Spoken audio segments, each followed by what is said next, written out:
Au nom du Père et du Fils et du Saint-Esprit. Amen. Jésus ressuscité apparaît à qui?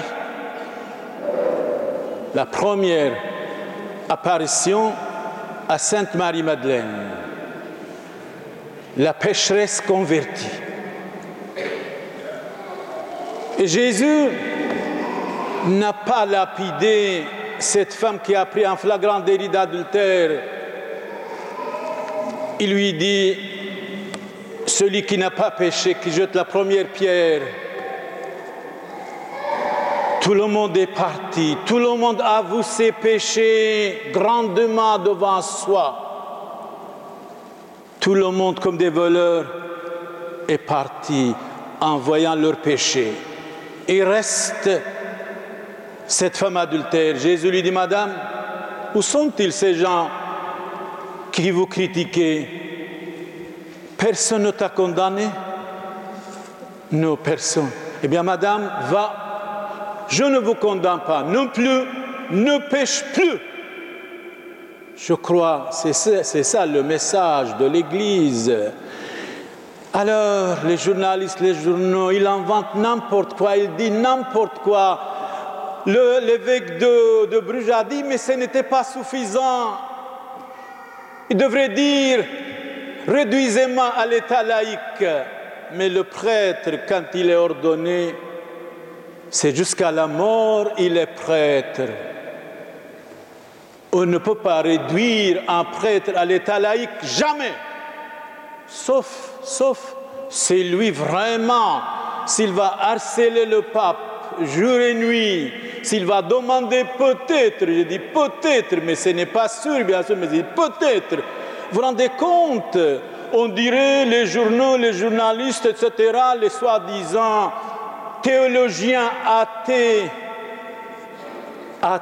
incroyants, gauchistes appelés à la télé, ils disent n'importe quoi. Pourquoi ils n'appellent pas quelqu'un vrai, un historien vrai, un prêtre catholique vrai? Pourquoi? Eh bien, ils appellent les plus gauchistes pour dire n'importe quoi et ils se considèrent là-bas devant le journaliste ou le journaliste misérablement petit, misérablement pour plaire au monde. Or, Jésus a dit, vous êtes dans le monde, mais vous n'êtes pas du monde, je vous ai choisi du monde. Écoutez, Jésus avait 12 apôtres. Saint Thomas ne voulait pas croire. Saint Pierre a nié. Judas a trahi. Au milieu de 12 apôtres, il y eut 3. Si vous avez 1 million de prêtres dans le monde, bien sûr, nous les prêtres, nous devons être modèles pour modeler. Mais que voulez-vous, ça peut arriver. Mais alors, quand il arrive quelque chose, parce que c'est catholique, c'est attaqué, c'est calomnié, c'est exagéré, c'est malmené, c'est acharné contre, parce que catholique. Et je veux dire par là aussi, ils ont la chance, l'Église catholique pour le moment est pacifique. L'Église catholique pour le moment n'est pas violente. L'Église catholique pour le moment n'est pas méchante. Peut-être de temps en temps, par exemple, contre votre serviteur, parce que nous dénonçons certaines choses. Mais sinon, l'Église catholique, aujourd'hui, si elle était comme dans le passé, tous ces gens-là n'osaient rien dire.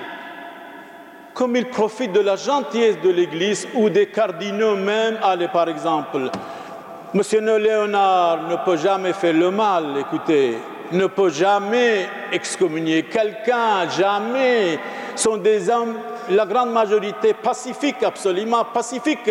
Et Jésus nous a donné ce pouvoir. Ce n'est pas pour rien. La société est pécheresse, hommes et femmes, globalement, généralement. Comme Jésus a dit, celui qui n'a pas péché, lève les mains s'il vous plaît. Ou jetez la première pierre. Tout le monde avoue ses péchés énormément devant soi. Et nous tous, ici présents. Et tout le monde est parti, la femme seule est restée. Donc ce qui veut dire, la société n'a pas de leçon à donner à quelqu'un qui est tombé. Dieu seul peut donner la leçon. Jésus-Christ seul peut lui dire, mon enfant, tes péchés sont pardonnés, ne pêche plus, lève-toi et marche, vous êtes guéri.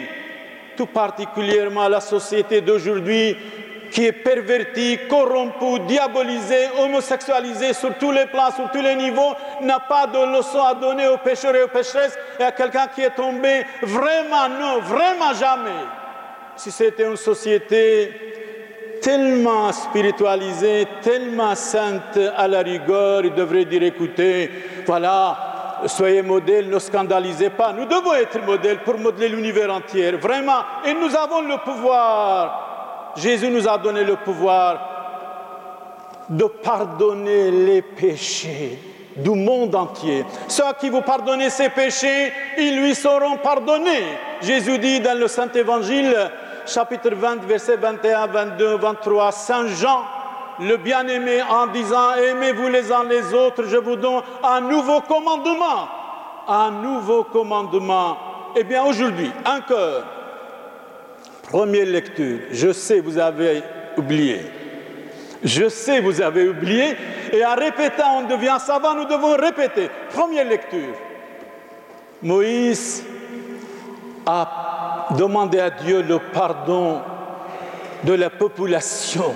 C'est-à-dire, Moïse obtient le pardon pour le peuple infidèle, pour le peuple perverti. Ils ont amené une sorte de vache, adoré ce veau gras, adoré. Et le peuple, malheureusement, est versatile, le peuple est girouette, le peuple est changeant. Ils vont adorer le veau. Et alors Dieu dit, Israël, voici ton Dieu. Dieu qui vous a sorti de l'Égypte. Et le peuple a dit, non. Ils ont représenté une vache. Voilà notre Dieu. Voilà notre Dieu.